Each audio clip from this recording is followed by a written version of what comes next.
Let me tell you three stories from my life and how I changed the way I think about what you, or anyone can achieve. The first story is one that is very common to most people work in a creative art related field. And it's people coming up to you and saying, "Wow, you draw for a living? That's amazing. I wish I could. I cannot even draw a stick figure." And they really mean it, right? And if you had a time machine and went back to when I was 22, I couldn't draw a stick figure. And yet, like, probably 7 years later, I got my first job in the animation industry. And just to tell you how bad I was at drawing, I went to an animation school, like a part time animation school in Italy. And one of my teacher, when she found out how serious I was and how ambitious I was about animation, she told me with great surprise, "Oh, you're really serious about it." And she was surprised, and rightly so, because I was awful, really awful at drawing. And so, like, these kind of like stories we tell ourselves, and we all add them, right?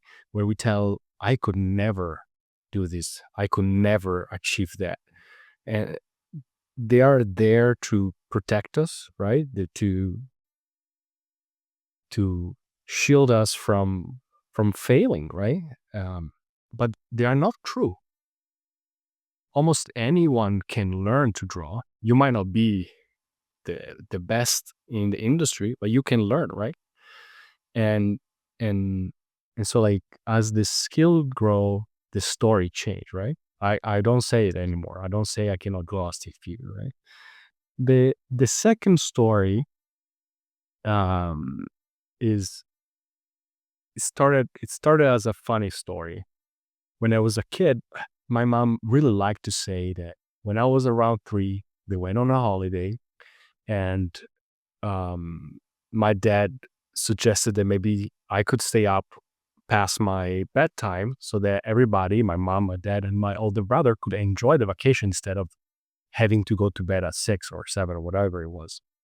And my mom likes to say that that night I discover the night. And since then, I would never go to bed until everybody went to bed because I didn't want to miss the party, right? And from there, um, this story evolved as, when I was a teenager. The people call me a night owl. They will say like, "Oh, Camillo, like, really hard to wake up in the morning, but when the night comes, like, he just start talking, is very like has a lot of ideas." And then when I was older and I could stay up, I started like, "Yeah, I'm a night owl." So I study at night. That was the best time for me to learn to study, right? And I carried that through um all my life until about a year ago, or maybe less, when now that I have kids and a wife, and my wife was complaining, right? Because I was going back to bed like at 2 in the morning, and I would wake her up and she couldn't fall asleep again. So she's like, "Can you try to wake up early in the morning?" So I shift my routine, and I discover I am not a night owl. I actually can wake up early. And I've been waking up at 4:30 in the morning every day. The only difference is I go to bed early. I go to bed when my kids go to bed. And so this belief that sometime, like, we we inherit from other people, right? Like, people tell us a story about ourselves, and then we believe it to the point that we tell that story to ourselves too, and to others. Um, and I discover I wasn't born a night owl, right? I could be a morning person, which to most people now, when I tell them, like, they're shocked. The people who knows me, my family, my close friends from childhood, they are all shocked when they hear I wake up every morning at 4:30, right?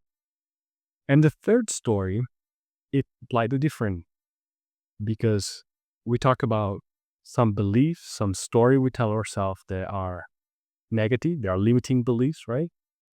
But they're also beliefs that are empowering. So, if I have to credit my family with something, is that both my mom and my dad always told me I was a very smart kid. and I was talented. And sometimes it was a praise, like, oh, you're great, you're doing great, right? And sometimes it was pressure because they would say like, you are smart, so you can do better.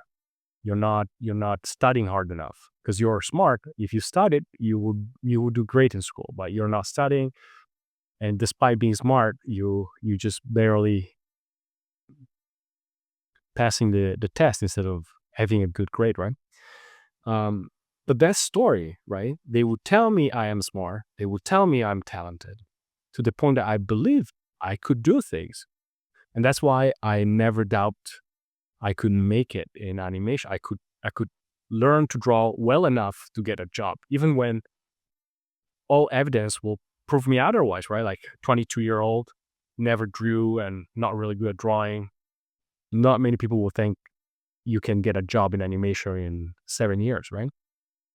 Um, but this story, like the night owl story, became part of my identity, became part of the story I told others, it became part of the story I told myself. And so, yeah, like all these stories, they shape us and they can limit us or they can lift us up, right? And um and they're just stories though, right? Like they just because you're telling a negative story about yourself doesn't mean it's true. So we can use them as we think is better to achieve what we want in life, I think.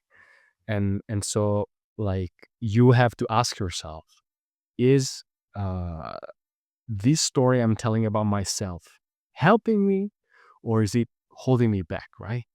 And is there a better story I could tell?